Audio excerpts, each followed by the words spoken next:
estamos agarrando aquí en New Orleans, estamos agarrando el tour de la ciudad. Aquí son las 10 de la mañana.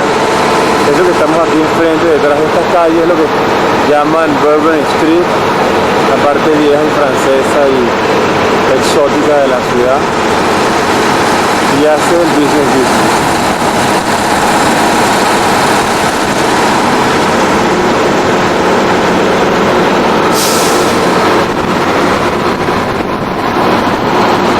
Back of the bus, it's a little difficult to open the door on this one. If you pull the door towards you, the air conditioner on this bus is either on or off. There doesn't seem to be a thermostat arrangement on it. It is off right now. If you get a little stuff in here, let me know and I'll turn it back on for you. This is the French Quarter section of our city. The official name is Vieux Carré. Vieux Carré means Old Square. It's the original site of the city, the site selected in 1699 by the gentleman in the statue on the left. His name is Bienville. Mr. Bienville, son of our founding father, he was governor of Louisiana under the French, 4 separate terms for a total of 25 or so years. Some excitement going on here, looks like. 1721, Mr. Bienville and the city engineer, Adrien Duponget, laid out the French Quarter pretty much as we see it here. Streets narrow, buildings close together, much as the cities of Europe were done in that day and time. Now the problem then, of course, if you have a fire, it spreads a lot faster. In early New Orleans, there were 2 disastrous fires. One in 1788 destroyed 856 buildings. Another in 1794 destroyed 212. The reconstruction of the French Quarter after those 2 fires was under the administration of our Spanish governors. Spain ruled Louisiana 1763 until 1803, so it's the French Quarter. This was built in 1745 by French nuns. On your left now is Jackson Square, named for Andrew Jackson, the hero of the Battle of New Orleans. The Battle of New Orleans was fought in 1815. All the way in the back is the St. Louis Cathedral. It's one of the oldest continuously operating cathedrals in the United States. It dates to 1794.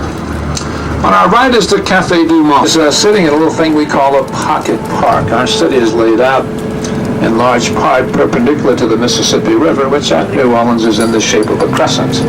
Some of you may have heard New Orleans referred to as the Crescent City during your visit here. Now, we get that name from the bend in the river at the foot of Canal Street, which is in the shape of a crescent. Now, we are also called the most European of American cities for the French Quarter. Now, because we're building, so we put a little park there. We call them pocket parks. You'll see them all over town. And this is the closest thing we have to a farmer's market. The entire area, for many years, was a place for the sale and transfer of seafood and produce. Today we only have about 100 yards. And this is our flea market. What we call the flea market is really more of an open-air market. The merchants come every morning with what they would like to sell. And what doesn't sell, they pack up and take home every evening. For your Mardi Gras souvenirs, it's probably a little cheaper place to get them. Everybody needs to go home with some of those beads so you can put them in your desk drawer and forget about them when you get home. Red building on the left is a place we used to make gold and silver coins until 1910. That was the U.S. Mint. Today it's a jazz museum. Street we're crossing now is Esplanade Avenue. Many years ago, Esplanade Avenue was the premier residential boulevard of the Creoles. Now they called it Promenade Publique. The word Creole comes from the Spanish word criollo. It means roughly children of the colony. The Spanish used the word to identify the national born in the colony. The French also had a word, crier. The Dutch, the Portuguese, the Germans, and so on. So with the colony of Louisiana in mind, which was ruled first by the French and then by the Spanish, the official definition of Creole is descendant of French or Spanish. The name of this street is Elysian Fields Street. It's from Greek mythology and from our country, George Washington.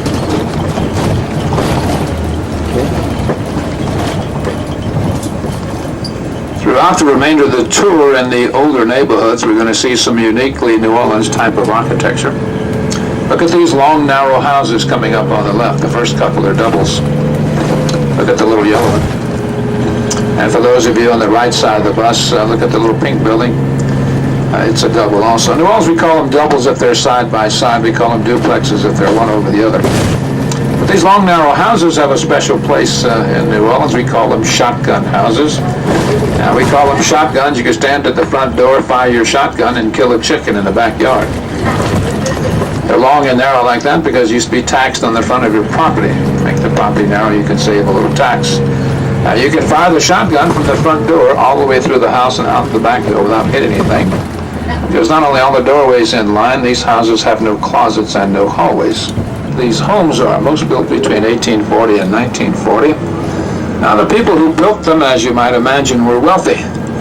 Now the other reason they're so big is that Creole families are big. 12 children would not be uncommon in a Creole family. The children would stay in the household until they married. Some stayed after they married, and some married, left, and came back. Does that sound familiar? Now, the area to the left is one of the first areas settled outside the French Quarter. That's called Faubourg-Treme. Faubourg, again, means suburb. Treme was the name of the gentleman who owned the land. The initial residents, and for many years, the principal residents, were free persons of color. The population of New Orleans today, 465,000. Greater metropolitan New Orleans, 1.3 million. French Quarter has about 3,000 permanent residents. People really live there.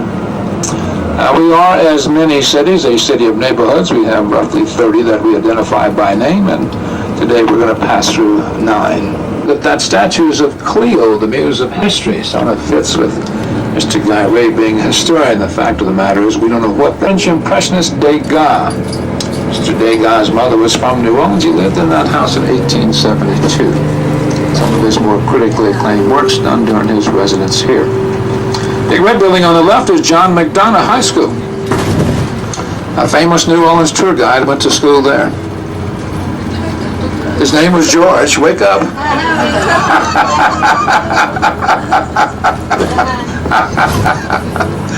That's my alma mater. I grew up in this school district.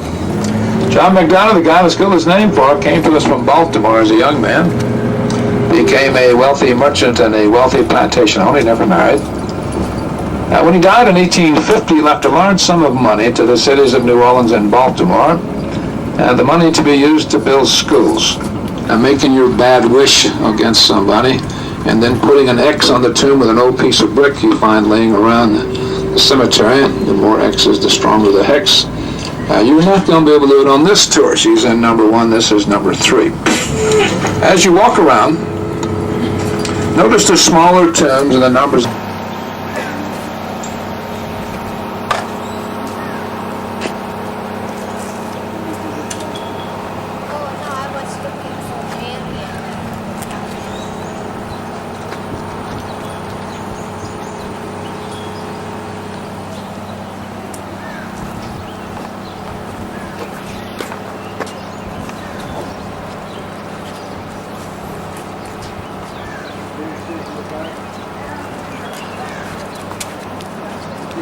Is Mary and then them coming?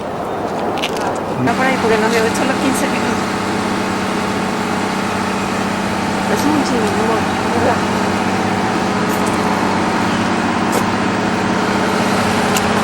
Vamos para acá.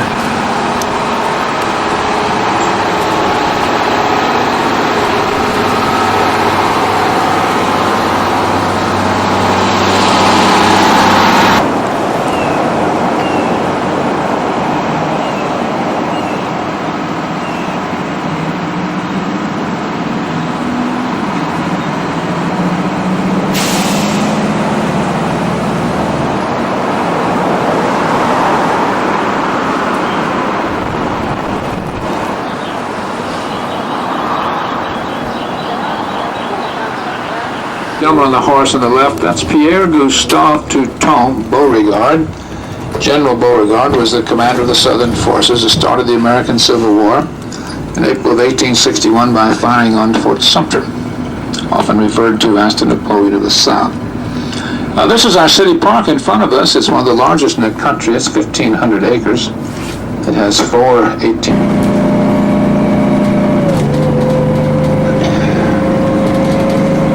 Jazz funeral, that's where they have the marching band, the jazz band that marches along in the procession with the casket and so forth. It's quite interesting to see if you've never seen one. The park is with the music, yeah. The park is for the most part self-supporting. Very little tax money goes in the maintenance and upkeep of the park. Now there are all sorts of fundraising events and activities throughout the year. The major fundraiser takes place between Thanksgiving and New Year's. And what it amounts to is we have volunteers come out and string these trees with Christmas lights, millions of them. And then we charge a fee to drive through the park and view the spectacular light display. There were over 300,000 cars that went through here last year.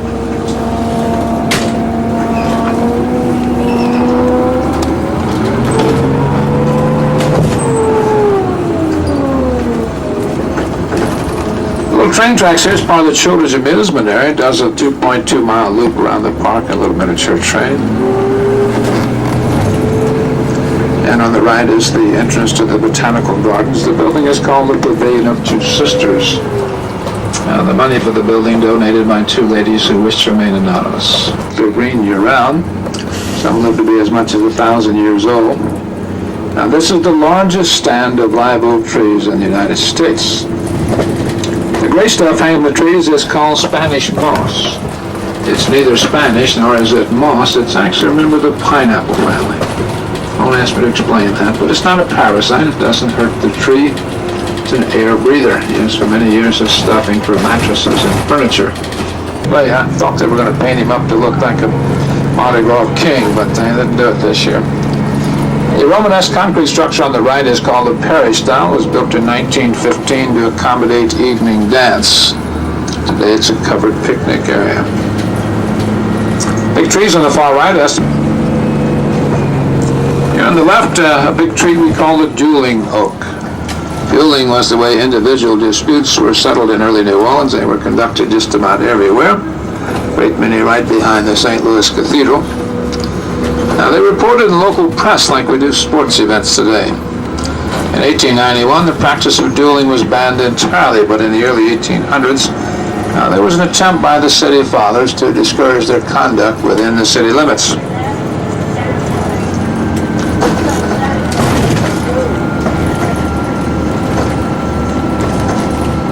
I assume a lot of that had to do with the fact that after the Louisiana Purchase began getting lots of Americans to move here, to accomplish my loyal Gray Line employee duties and tell you folks about the other tours we offer at Gray Line.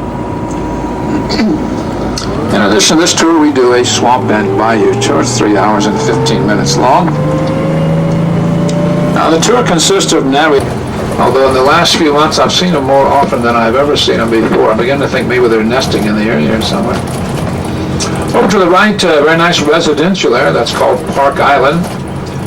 Those homes have all been built since the 1950s. The average price today is around $500,000. We refer to that as the area of the Novo Riche, the New Rich. The pelican, by the way, is our state bird. They were almost extinct a few years ago. We've worked to reintroduce them. We have about 40,000 birds in 5 separate sanctuaries today. Maybe more. Maybe that's why they're coming over in here. The bayou today serves as a vista for the beautiful homes. Many years ago, Bayou St. John was a transportation thoroughfare. Now think for a moment about how difficult it must have been for the early sailing ships to come up the Mississippi River. Just getting to the mouth of the river is a major undertaking still. Brackish mixture. We get fresh water from the rivers and streams in the north and the west, and we get salt water from the Gulf of Mexico on the east. We get both fresh and saltwater fish. The major cash crop is shellfish, shrimp, and crabs. Dimensions of this lake, 50 miles roughly east to west, 25 miles roughly north to south.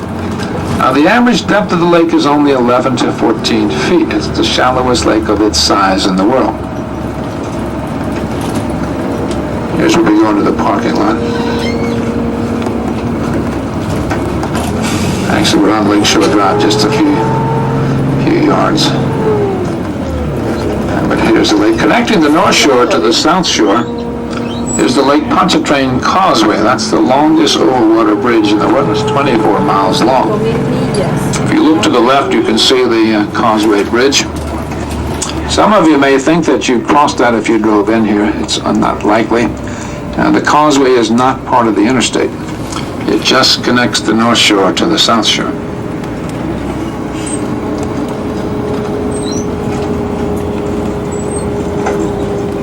That's it.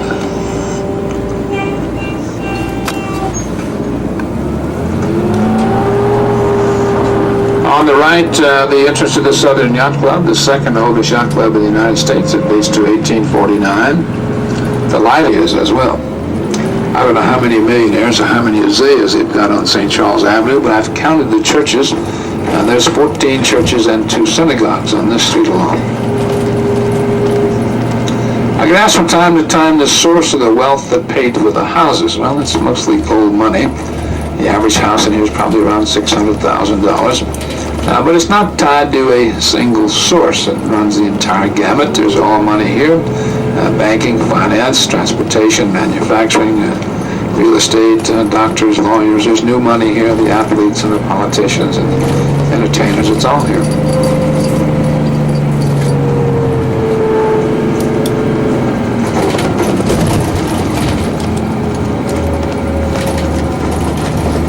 Coming up on the right is what used to be St. Mary's Dominican College for Girls. United Fruit Company. Today it's the residence of the president of the university. The street on our left is one of 4 private streets in the city. It's called Audubon Place. We call it Millionaires Row. There's 28 homes in there, each valued at $1 million or more. On our right now is Audubon Park, named for the naturalist and ornithologist John James Audubon, a former resident of our city. 176 acres, has a world-class zoo, one of the top 5 in the country. On your left now is Tulane University, established in the 1880s, named for its benefactor Paul K. Tulane, renowned for their schools of law, medicine, and business. Average tuition is around $19,000 a year.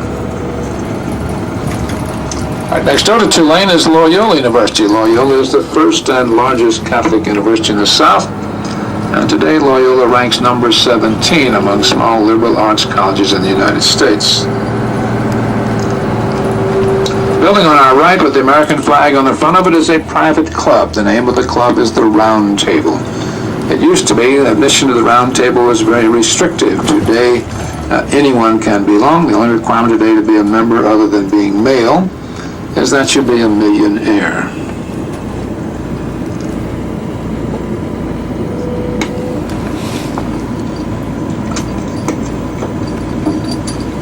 Temple Sinai across the way on the left is the largest synagogue in the city and has a touching feeling garden for blind children.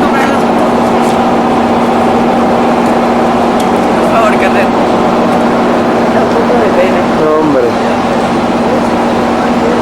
Jackson. Estamos aquí en el puerto de New Orleans. Aquí estamos en el puerto.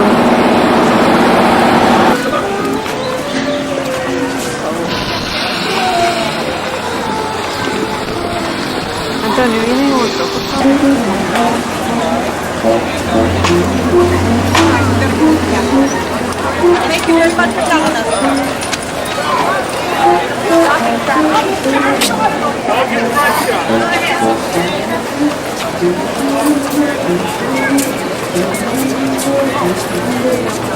Mari.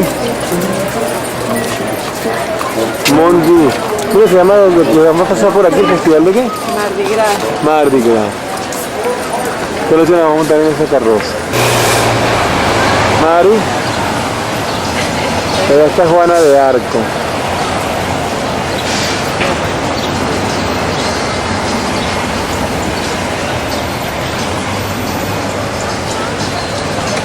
Ya puedes guardar la cámara.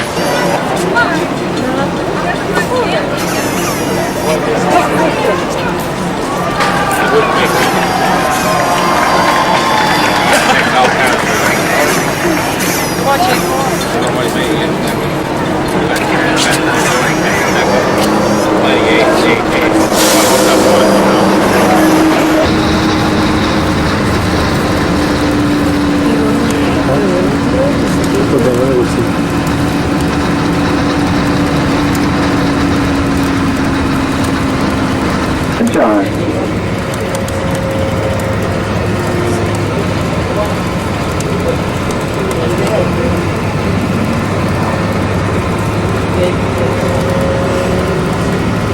Slave homes for the rest of the day. Behind the slave home is a track or tool room. In front of the slave home you'll see a Gaussier. French word meaning bachelor's quarters. Up here, traveling salesmen spent the beat down river to see if their husbands would be home that night. It has French provincial windows. Having windows, like the one on my left, that's a small French provincial window there. Having such a window, this gave you greater ventilation of the attic and greater cooling of the entire home. It also made possible another bedroom to be utilized there if needed.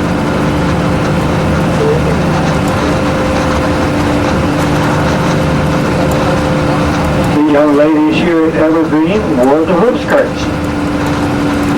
By wearing a hoop skirt with a metal ring in it, it allowed a young lady to wear more than one petticoat. The more petticoats a young lady wore, the more wealth that she exhibited for her family. When the ladies at Evergreen produced new drapes for the home, they always bought extra yards of material. They would puddle this material upon the floor. It was called puddling. This way, when their friends came for tea, they would see the material puddle on the floor and lament, "Oh, look, she's wealthy. She can afford to waste money on material she did not need." And the men were not exempt either from trying to show their wealth. When the deed was laid off on the plantation, they had a hollow post for the steps. They would insert the deed in. The deed company would give you a deed above sea level. They don't go below sea level. Yeah, again, there's a truck coming by me. Come on by, Big Daddy. That's so nice of you. Thank him, thank you, thank you. There you go.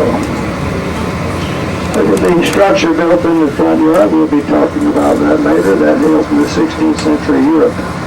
Yeah, there were beautiful steps, French provincial steps. You see, it wasn't kosher for a Creole man to see a lady's ankles in those days, and although the lady wore the hoop skirt, going up steps, the ankles would still be exposed. So the ladies had to go up the step on the right, and the gentlemen went up the step on the left. Every time I tell that story, I think about this TV program we call Baywatch.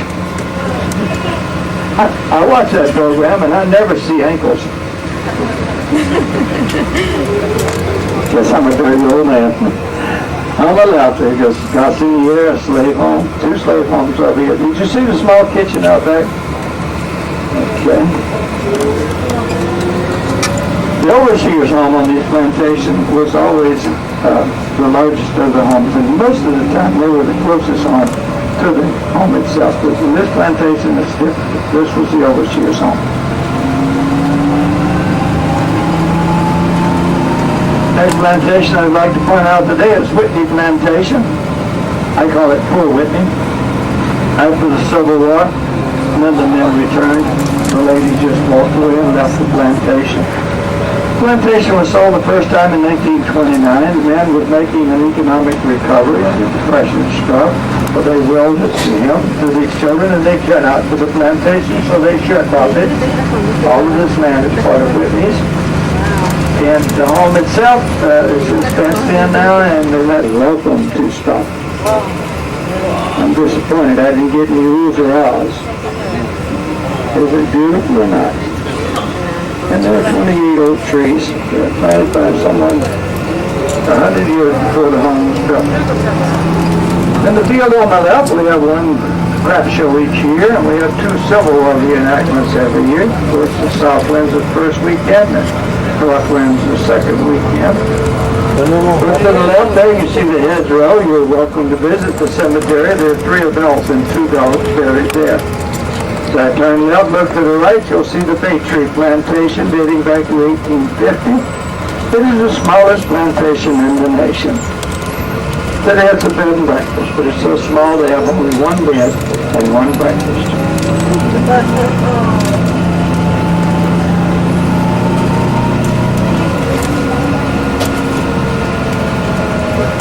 On the left side of the home there, you see the Widow's Walk.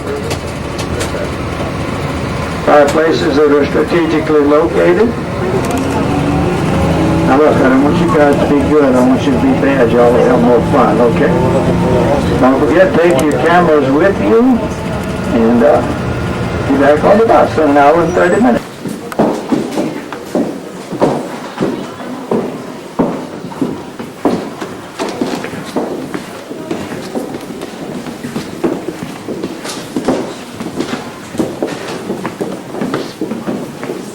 ventanas, por favor. Mira aquí, Marisa. ¿Sabes por qué ponen eso así? Para que se reflejara. Frente a los espejos ponían las velas, ¿ves?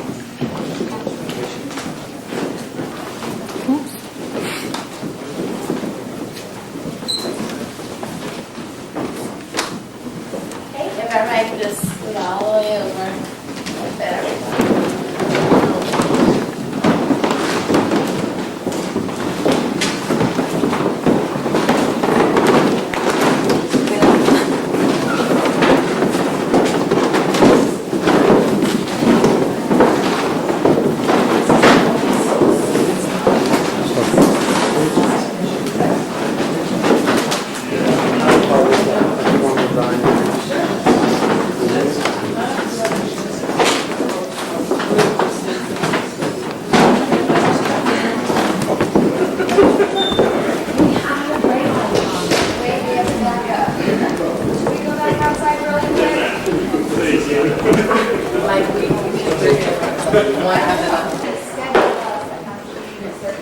Now the room on the left has the black clothing and the rolling pin beds. The room on the right is the nursery with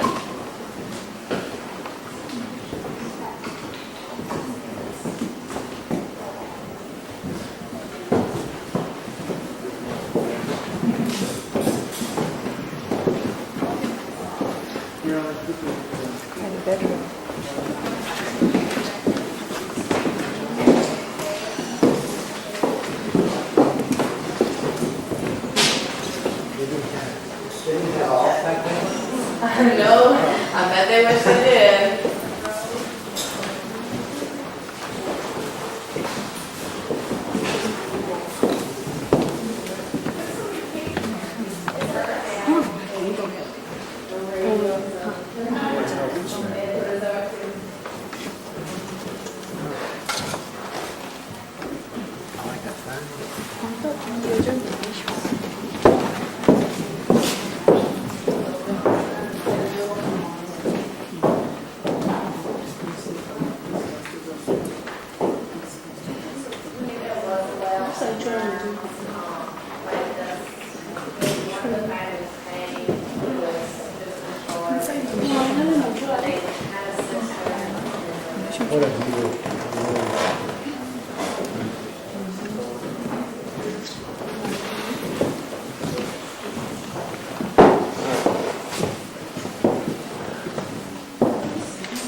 We'll get it right. Oh, yeah.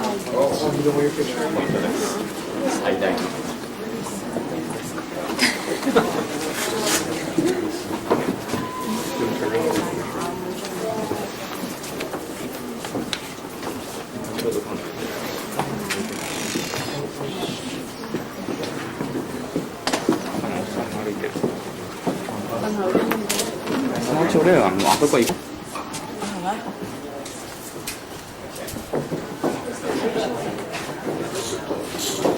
Yeah, it was a little. Sacamos la cámara.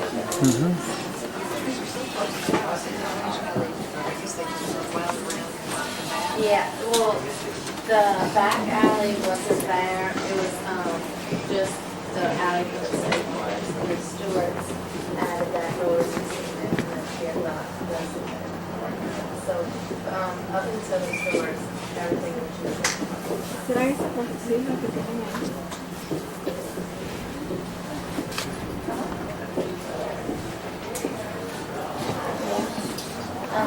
There's a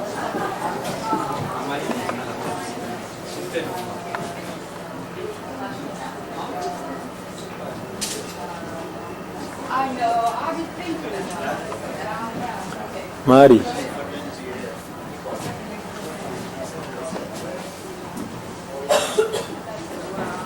Plan more of people going up and down the river to see where his business was. It was 150 years later when Mr. Omar spotted the alley of oaks and decided this is where he would build his summer home. Now the trees are 300 years old with a life expectancy of 600 years. They each have their own name. When Mr. Mr. Romasto, where you're standing today, you can see all the riverboat travel. His levee was only about 5 to 10 feet high. It was maintained by his slaves. Now it's about 30 feet high, maintained by the Army Corps of Engineers. The home is...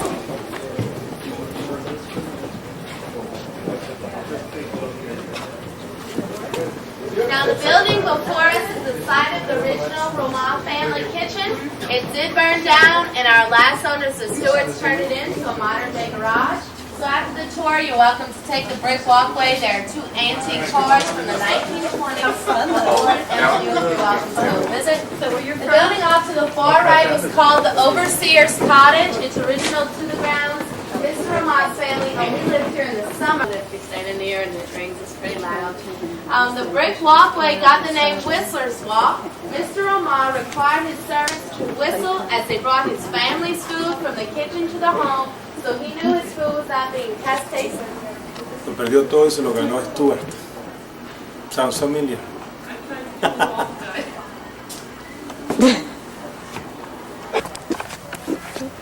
Yo no sé por qué me filmas tanto. Me gusta. ¿Cómo que se llama esa casa? La mansión Oak Alley Plantation.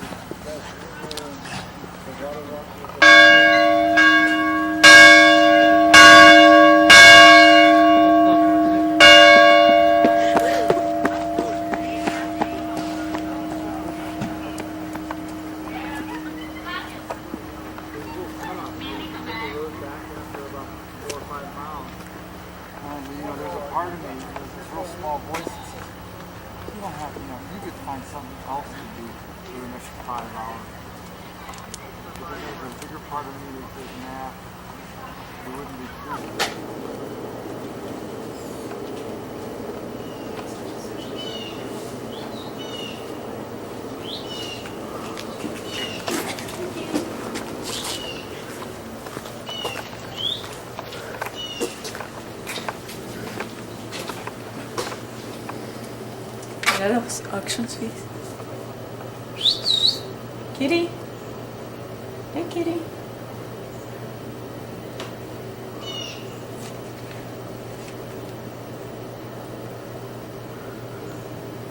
Mira la lata de Uncle Ben's Rice.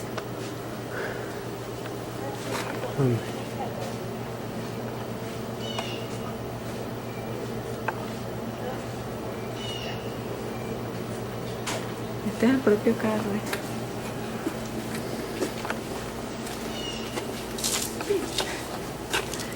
Ven acá y te tomo yo a ti ahora. Aquí están los niños, aquí en la... ¡Ay, Isa! Vol. Mira, un close-up en los bubbles. Un close-up aquí en los bubbles.